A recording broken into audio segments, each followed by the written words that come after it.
Hi, Peter. Good afternoon, Boylan. How are you doing? I have no complaints. I hope it's the same for you. Yes. Just getting a bit chilly here in Cape Town. But yeah, Hmm. I think we are going to have a warm discussion here. You know, as Let's hope we so. always talk about religion. Uh, yeah, this issue of evangelism and Christians always been busy. You are sitting at home, enjoying time with family. You hear knock on the door. Hi, I'm so and so. Uh, who are you? You say Peter. Hey, Peter. Do you know about God's promises? Then you talk and you dismiss them.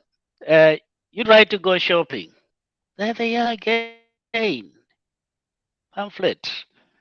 Or sometimes they're on a hailer. Hey, you, that coat that you are wearing with the sheep on your collar, that sheep skin was from God, and you are busy walking and you are ignoring me. That stuff. You go to public transport. There Yeah. they are, the whole coach. People are singing, yeah, yeah, yeah. Then there's a priest then holding the sermon. You try to run away to the bus. You find them in the bus. Hey, yeah. I don't know about you. Sometimes I find it tiring. What do you think about this? Yeah. Yeah, I do have a few thoughts on it.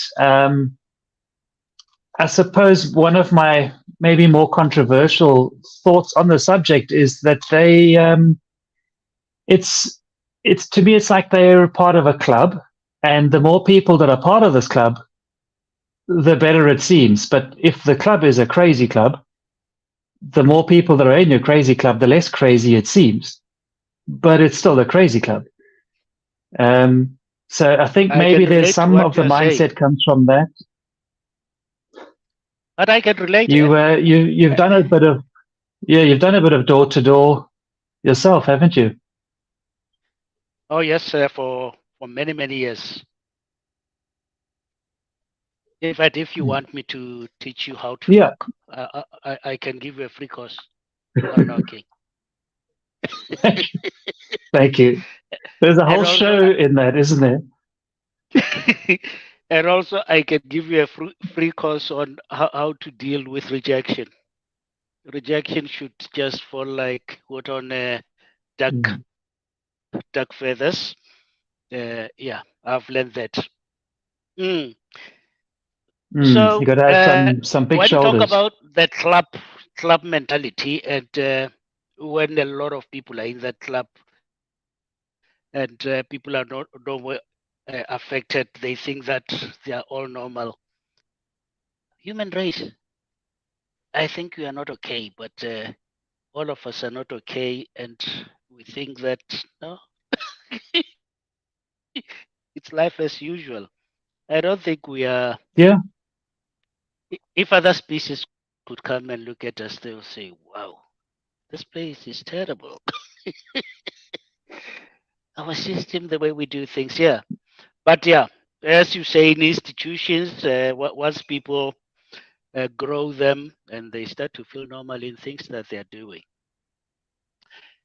And as a Mm. Jehovah's Witnesses, they stress the verse that Dean put down here, Matthew 28, verse 19. It says, "Go and make disciples of all nations, baptizing them in the name of the Father and of the Son and of the Holy Spirit." Uh, by the way, it goes on and says, "I'll be with you until the end of the world," or something like that. Even my name, you see, my name is Bulelan there. That name was taken from Matthew 24, verse 14. This good news of the Wow. kingdom will be declared in all the earth. Then what? The end will come. Something like that. Yes, that's where my name comes from. Declare. That's my name. So it's from declaring the good news. Okay. So Interesting. there's a sense of obligation that the Christians that evangelize feel they have. It's an instruction from God. They say, so if God says it should be done, or if Jesus says it should be done, then there's no option. What else can you do? You cannot refuse to do what your Lord tells you. And on the other side, people who are on the receiving side, they feel the pressure and they think it's nonsense. Yeah, yes. From Kenya, we've got secular Kenyan from Kenya. Oh, Uh, very nice. yes, he is with skeptics and atheists society in Kenya. Yeah. Dean had a lovely So, chat with him. oh yes, oh yes. By the way, he was on our channel. When was it? About 3 weeks or so ago. About 3 weeks, yeah. Yes, I remember now. Yeah. So A wonderful person. we have this problem on the receiving side. I'm thinking of a person who has never been a Jehovah's Witnesses, seen them every time come to them, and yeah, it might be difficult to deal with them. In the suburbs, they usually say, "No, no, not interested." Uh, in the townships, people literally run away. See you cook, there you come, then they run. Sometimes you are inside the door because they said come in, and hey, they see when you are inside that hey, here are these people, and then they just vacate the house and leave you in the house.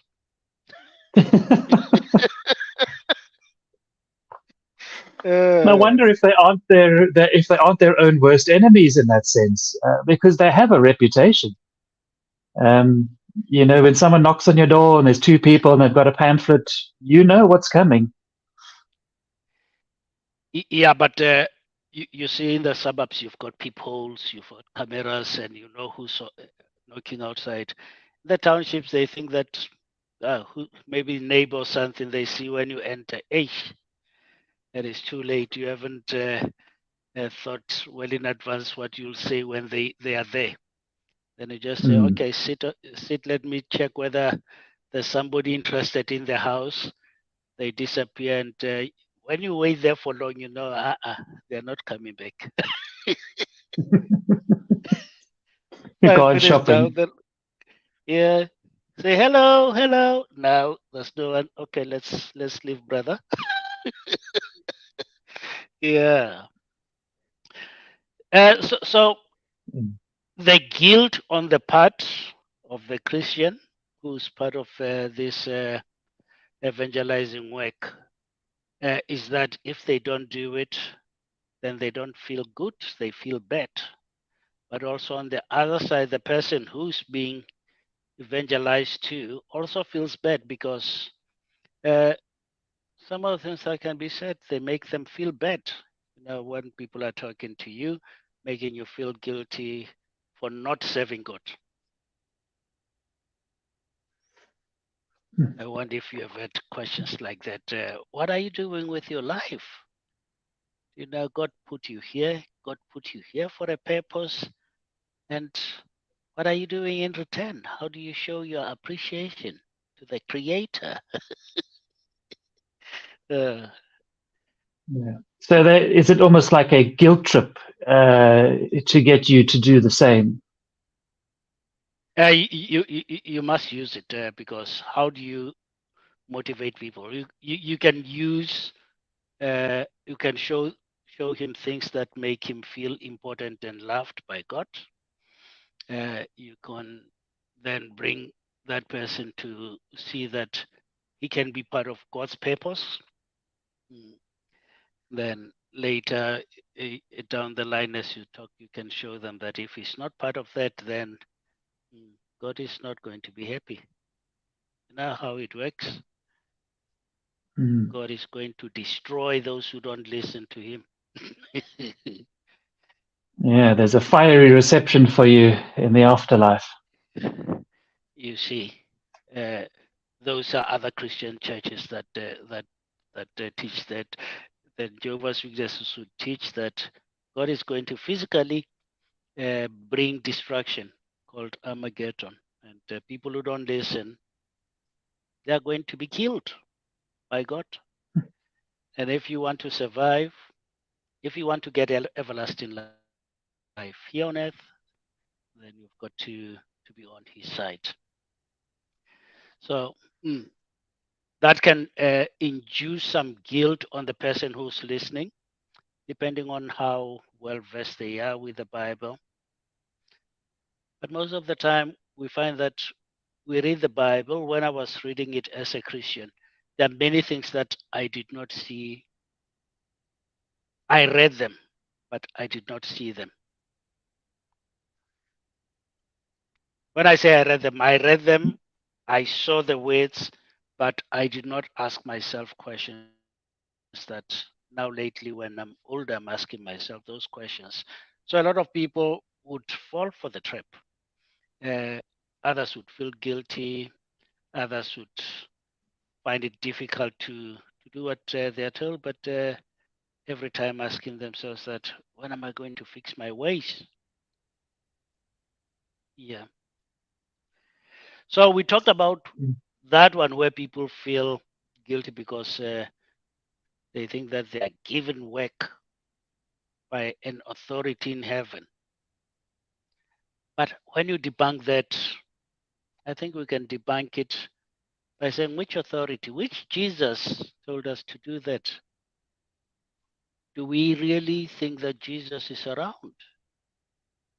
Is Jesus speaking to us? Why are we reading it from the book? Oh no, it would not survive. Yeah. Without threats, it would not be there. Not at all. It would disappear. In fact, they are a very essential part of driving membership. Yeah. So you look at the validity of the statement that there is a lot that need us to do this, but if we try to prove his existence, it's difficult. Say he's sending us to do this from heaven. That is where he's taking all the instructions. But I did not hear him saying anything. How can you say he's sending the instructions from? No, no, no, no. He's sending it through his uh, servant, talking about the people in the headquarters who write these pamphlets. So the instruction comes from there. But yes, Or would it be another. fair? Would Sorry. it be fair to say the instruction comes from an old collection of books as well, inspired books Oh yes. that would have a They would show you those books, but in the books you see how many organizations in this world. Just Christians over 41,000. So if they are holding the same instruction and doing different things, then there's another revelation that they get that is not in the books. And this revelation that they claim comes from the same person, but also differs from one organization to the other. And it tells you that now this is people's message. It's not God here who's telling them to do this. It's people who manage to be at the top of an organization and directing it according to their own views when they are sitting as a committee and deciding on the doctrines. Then there's an issue of saying among the 41,000 that are present, ours is the right one.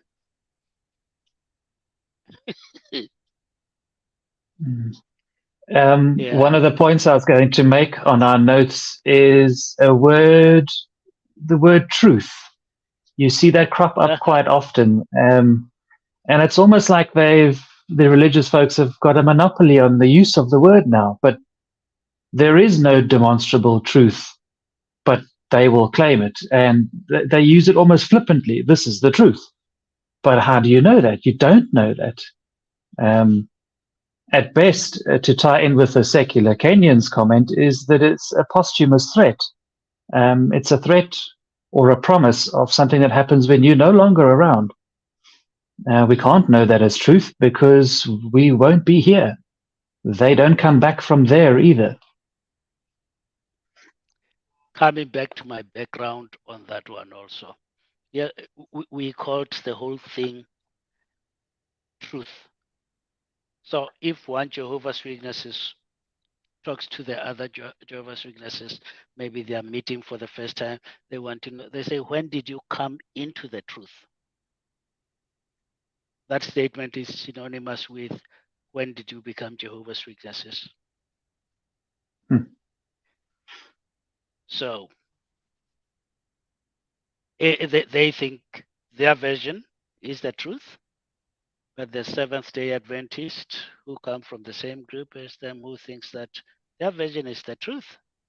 That is why there was that schism and breaking away.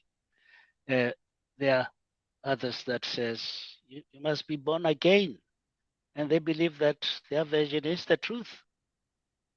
Everybody believe that they are holding the truth, and rather than saying I've got the truth, you rather say break down what I'm telling you and let us check how valid it is, and then not becoming an apologist, because an apologist listens to protect, and it doesn't matter what you say, they will have a reason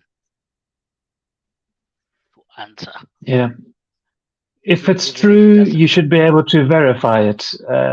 With religious claims, you can't really verify it. So, yeah, it gets me that they use that word so often and so unjustly, I think.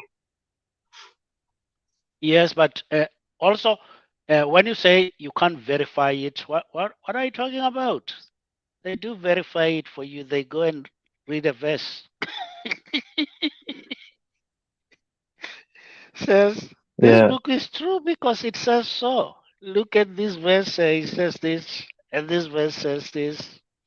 So trying to prove the validity of a statement by going back to that statement again and says, it is valid because it says so. What do you want? Yeah, your typical circular reasoning. Exactly. So there's that problem again. And oh yeah, the cultural and cultural heritage and history. These organizations have been around for long centuries. Catholic has been around for very, very long, and they feel part of society. Sometimes you talk to a person and a person says, "I'm a Catholic," or "I'm a Methodist." Oh no, they don't even say I'm a Catholic. They say I'm Catholic or I'm Methodist. So Peter goes, now you are Catholic.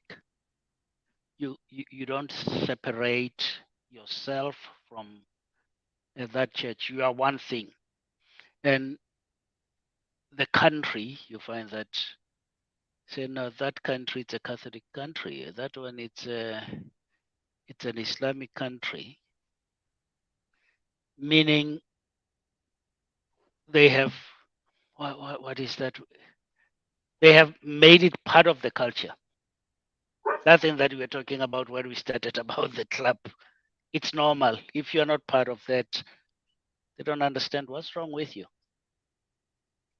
You need to be corrected. Peter, tell us what's wrong with you.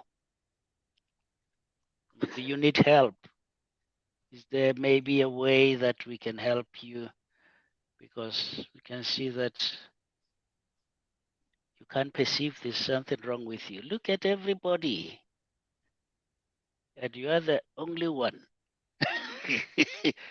Even if it's a couple of thousands of people that are like you, but yeah, you're the only one who's not seeing this. So tell us, what's your problem? Rather than thinking, what is it that you see that we don't see? So tell us what is holding you. What is your problem? Do you know the devil? Do you know the way that he works? He's working in cunning ways. You might think that it's your mind, and you find that you are possessed by the devil. uh, I wonder. Yeah. You have never been in Christianity, eh? No, no. I You, spent childhood years in churches and that, but I didn't ever feel religious or take oh, part, okay. or I wasn't part of it. But you were baptized in a church. Yes, the Greek Orthodox Oh, Church. oh, Baptized, did a couple of stints in Sunday school, and then went to the big people's service after that.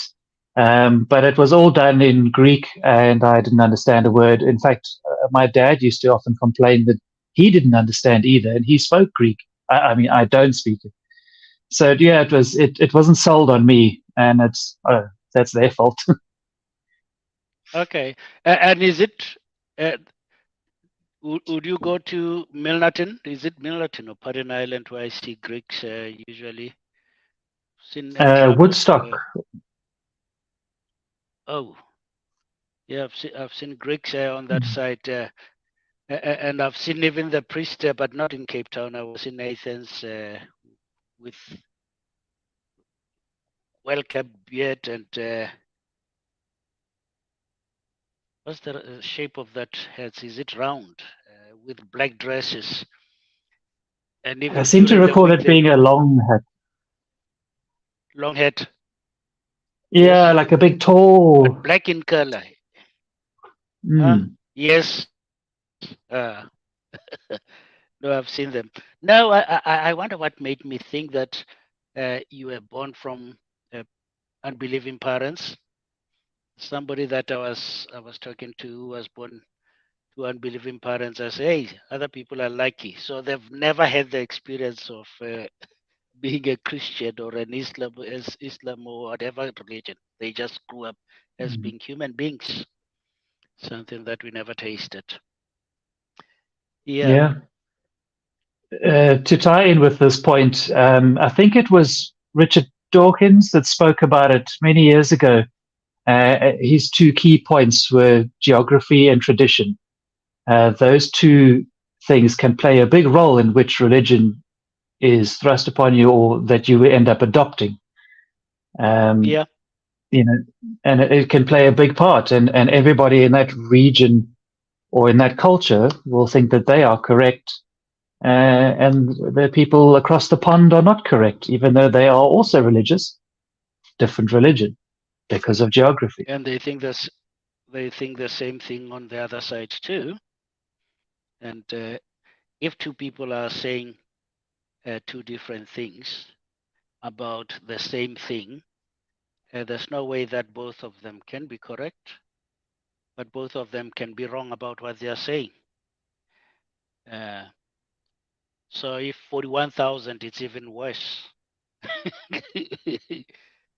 So most of the people, or maybe all people that are telling us about religion, might be wrong. Yep, because they can't And all be right. yes, and I wonder that thought doesn't cross their minds, or it crosses the mind, but they say, yeah, and it's this others. They are going to blame themselves when it happens. They better come to my religion. Yeah. time is running out. Again, with the posthumous threats, you'll see one day you will see. Doubt it. Usually I tell them I'll be dead. Mm. You can't threaten me about something when I'll be dead. I'll be dead. I If don't know who somebody made the tries to, comment earlier. I don't know who made the comment earlier of I don't want to live forever. I've seen enough. Yeah, maybe one oh, lifetime is that enough. that's Dean. That's Dean. Was it, Dean? Yeah.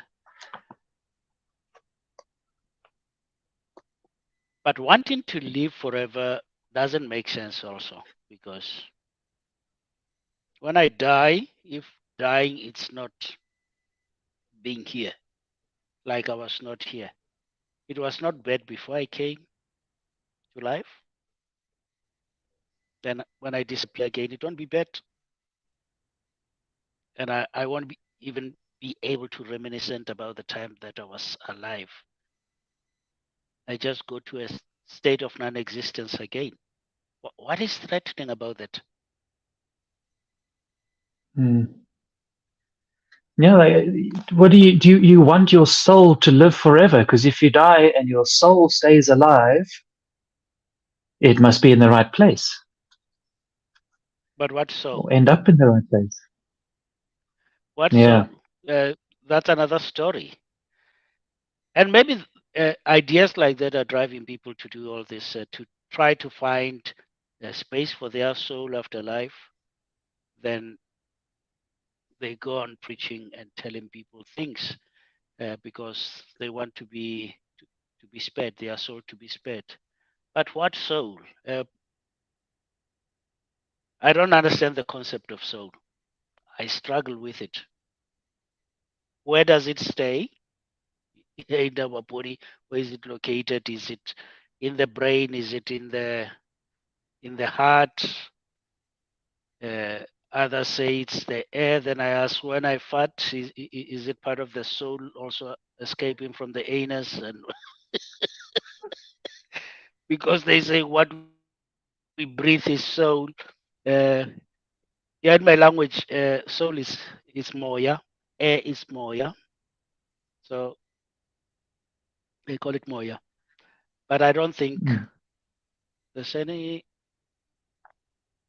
gas type of thing or that is living. No, that's an innate thing.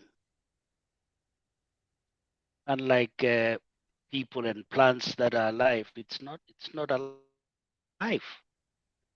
It's like food we eat or whatever. It's something that is separate. Breath, oxygen. I wonder, Mm. when you talk of soul, does it make sense that there's something that escapes our body when we die? What do you think about it, Peter? Perhaps in terms of electrical currents or neuron synapses happening in your mind. But I don't know enough about that. But no, I don't think that's a soul. I think those things stop happening when you die. But I think we won't know what a soul is. We can't say what it is. We can't say anything about it because it at this stage can't be shown to exist. Yeah, Um, and there are not even experiments that you can play around with to say, okay, now there's the soul sitting there on the couch, and you see, we left you there on that chair. We are on the other side. There we go. We get into your body again. It's nothing like that that can be performed. So that is why I like believe also in soul until I see it. So there's no way that yeah. I think I'll be around after death. I'll be dead. Dead, dead, dead. Are you familiar with the painting called "The First Moments in Heaven"? I gather it was a uh, Jehovah's Witness inspired painting. It's just a piece of art of people arriving in heaven. There's old people, young people, kids. I think there's an animal. Oh, Yes. no, that's not heaven. It's paradise. Yes, I know the painting that you're talking about. You remember, they say only 144,000 are going to heaven, and Yes. when they go to heaven, it's going to be in a. They are going to be given new bodies, spiritual bodies. Here on earth, where there are animals and other things, then they say people are going to stay here. They are going to stay with animals. Wild animals are not going to kill people. In Isaiah, it talks about lion grazing grass like a cow. Yeah, I wonder what is it going to do with its canine teeth. Oh yes, that one. There it Yes, is. Yeah. that's paradise on earth. Living So forever, how paradise on earth. the people have different ages. How is that determined? Can you pick your age? Can you be all ages? Now, when you live forever on earth and you don't get old, that means people will end up being the same age, looking the same age, old of them. Yeah. Fantasy I don't know. I'd world. like to be 20 years younger. What's wrong with you? I like the lines. I like the Me. maturity. Yeah. Oh, is it the I don't know. dimple I think there on your cheek? Imagine when you are 20 years old, you look like a fresh tomato. no, the energy, the pains. Oh yes, oh yes, oh yes. Yeah, that energy I miss. I do miss that energy. Even though I think picking happens there around 40 or so. You've got Thank you for that. both. You have both of the. You have both from energy and the maturity, and that is why people say life starts around there. You Yeah. start to explore also. Yeah. As soon as the kids are out the house. Oh yeah. And sometimes divorces happen around that age also when children leave. Because now you see, okay, I thought we are partners, and you find that, okay, we have been held together by children. When children leave, there's nothing we can talk about. You see, 40 it's a very hectic age. 40 something. So yeah, we have dealt with fear of judgment, social pressures. There was that what personal transformation that we said we'll touch. Oh, okay, yeah. Where Christians feel fulfilled when they do something, and serving God and evangelizing adds hope, adds purpose into their lives. But I see we are only here together. It's 35 minutes down the line. We're hoping that we'll get people to come and join us. We are on StreamYard. People who would like to join us and be part of the conversation. Maybe you are a Christian and you really see a reason why you should evangelize or preach and recruit people into your organization. What is the English word, by the way, of changing people to another religion? Is it Your English, it won't be a tongue twister for you. Proselytizing, is that the word? Hey, yes, that's not an easy word for me, I'd be lying if I could tell you what proselytizing says in the dictionary. I imagined it was Not to Converting do a with person to another. conversion. No, it is conversion. If you Okay. move them from one religion to the other.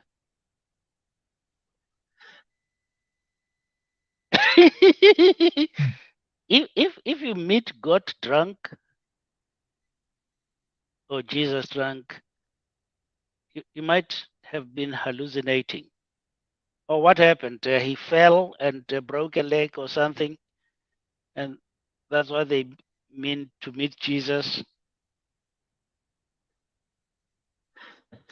There's an alcohol called absinthe, which can lead one to have mild hallucinations, I suppose.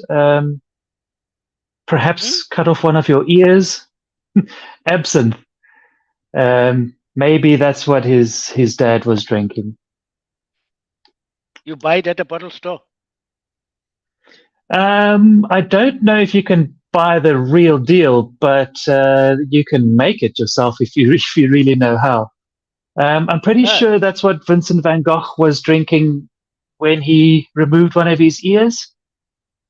So maybe not the safest alcohol to drink as a result.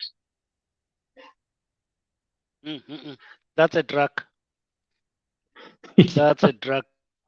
I can't I can't call it alcohol. I don't think you can go to a liquor store and find it. It has to be regulated, that one, and you must drink it under medical supervision. Or not at all.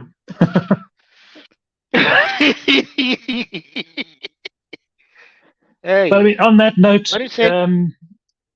religion is quite, I don't know how big it is, but it is involved in the AA programs. So maybe that ties in with that comment as well. Oh, yes. In fact, Part of all the methodologies that deal with breaking away from what do you call when you a habit, you develop a habit, then you want to break substance away from abuse. it, whether it's substance abuse, whether it's pornography, whether it's or addiction, any addiction. When you go to people that deal with addiction, they follow the same principle of religion. They want to know whether you believe in God. It starts there. Believe in something, then we can help you to deal with addiction. That's what they say. But in a subtle manner, when you listen to it. And they don't like people who don't believe, because the program doesn't work if you don't believe. Strange. Yeah, Peter. I don't think people are going to come. We have exhausted on my side. I don't know on your side. Maybe there are certain points that you'd like to talk about of this activity of converting people, and whether you support it or not. Because on my side, I don't support it, even though I've done a lot of it. And the other thing, usually I live my life without regrets that much, because I know what is done is done. But when I see people that I converted into religion, and now I'm not in religion, and they can't talk to me because I'm an apostate when I left and I don't want to return, sort of worrying. How do you tell them, oh, I was joking? You can't. No, because You you must have change had their some life. interesting conversations. Have you had interesting conversations with people? Conversations are always interesting. Are you meaning the religious ones? Yes, people that you may have introduced to the Jehovah's Witness religion who have spoken to you since your deconversion. No, there's no way that you can speak to them. When they see you, they just look the other way and move quickly. Yeah, I've got leprosy or something like that. There are rules that separate you from those people, and also even your relatives. You've got very little contact with them. You must only contact them when it's necessary. You cannot just go and Hmm. spend time with them. Mm. Amazing. So starting it, it's a dangerous thing because once you leave it, you cut all the ties. Yeah, that's a fairly good example of how religion can split communities, split people apart, divide people when it doesn't have to be like that. Not if you're after the greater good. Oh, but by the way, it has to be like that. Jesus said, "I did not bring what peace." Do you know that verse? If it's the I one where he can. says, I brought a sword. Yes. Hmm. Then people, one's household, they are going to be enemies. I'm going to separate a daughter with mother, father, and son. It is supposed to be like that. Hmm. It is a divisive Beautiful force. message. And such verses support when people feel the pressure of being of that tension of not agreeing with others to say, okay, no, it's prophesied, Jesus said it, so I must do it. This thing feels unnatural, but yeah, this is Hmm. how I'm serving God because it's stated in the Bible. The Yeah, Bible must be said, true then. so I do. Yeah, Okay, must be true. yeah. There's the invitation there for people to join with the link tiny.cc backslash, is that FORF? Join us if you'd like to be part of this.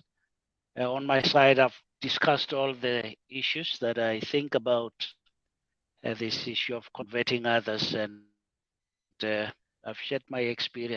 Uh, I was busy there, I converted people, but it was not intentionally. It was because I was in that organization. And I did not choose to be in that organization because I was born into that religion.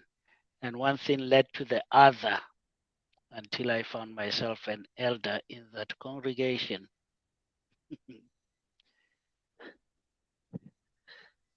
Can you talk us through your deconversion? Was it sudden? Did you realize something gradual? Losing faith, uh, I think it's something that, not losing faith, doubt. It's something that I've always had. But where I verbalized it was I was 14 when I told my parents that nah, I don't feel there is God. Where is He? I can see every time we go to the meetings, we go and preach to people, we read the Bible, we pray, but I've never had an experience with God. So uh, statements like "make God your friend," I find them difficult. So that's when they told me, oh, I'm losing power. That's when they told me that uh, I lack faith. Please hold. Oh, I lack faith. Then I need to build my faith through studying. So I started reading Bible extensively for myself. That was in my mid-teens up to my 20s. And that reading the Bible too much made me knowledgeable, Bible wise, and made me to improve my stance in the congregation until a person was an elder or so. Yeah, but all these things I was doing them without faith, because still doubt, you cannot deal with doubt. The only way of dealing with doubt is to leave. So I would say I was not a good Christian. I was a good Christian in public, but I was not a good Christian. I was not the type of Christian that prays alone. Yes, I could read alone, but the issue of prayer and talking to God, struggle with it. Talking to somebody that doesn't answer you even on a single day.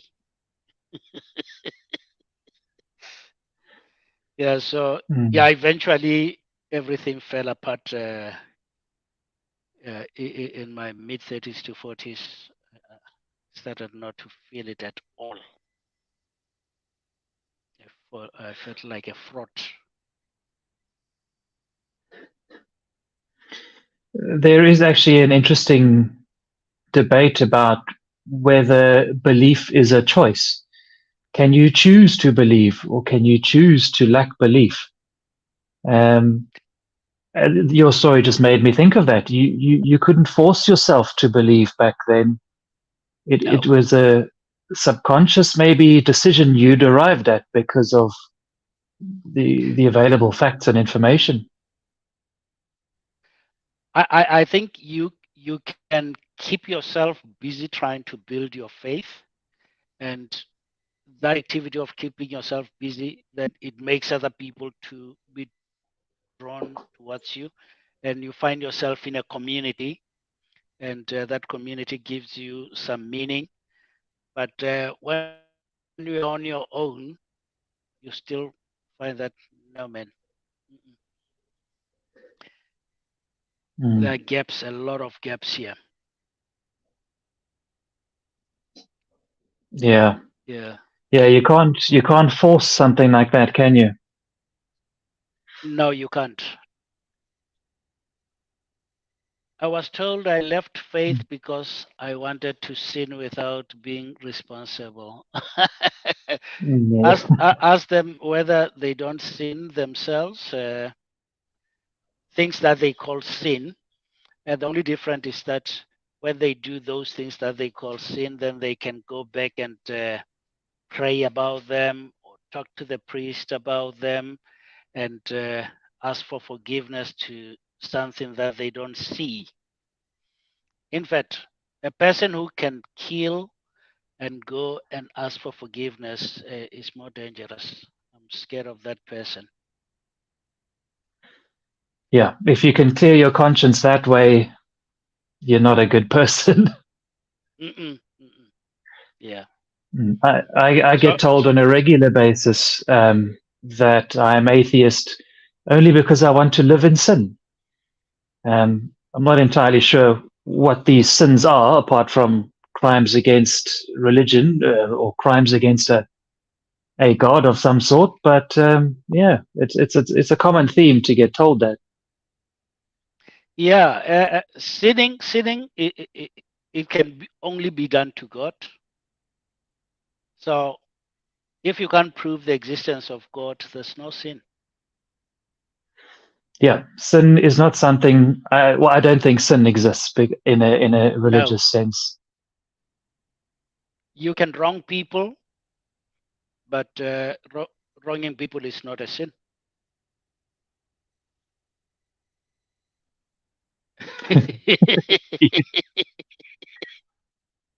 That's why you're atheist, Dean. I wonder how does it do it? How do you sin, Dean? Because without God, who are you sinning to? Interesting question. Thought crime is a sin. I know it's a bit of a vague sin, but I think you're asked not to covet, and that's a thought crime. That's something that happens in your head. So Yeah, Jesus yeah, I Jesus mean, talked if you about sinning, like looking at a woman and desiring that woman. Uh, already you have fornicated. Oh, there we go. Then, yeah, probably a sinner. Uh-huh. Yeah. What So can you you ask do? yourself, oh, if I looked and I've fornicated already, I might as well go and do it. That's faulty Are thinking. you not asked to? Are you not asked to remove your eyes if that happens?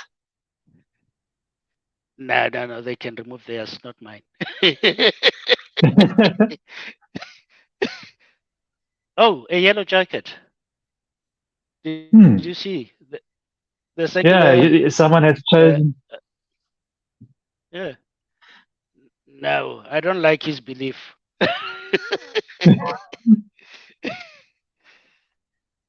Yeah. Oh, yeah. And Dean is supporting it. Yeah. Yeah. I don't think Christians are coming to join us to help us understand why they recruit us or they recruit people into their organizations. And without anybody coming, Peter, I think, oh, we are even close to an hour now, 52 minutes. I think we can call it a day. And what is the name of that drink? I would like to search if there's anybody who has it here. Is it absinthe Absinthe. or what? Okay. Yeah. Maybe I should look for it and stop this red wine. Just stay It away from seems to be sharp lit. knives.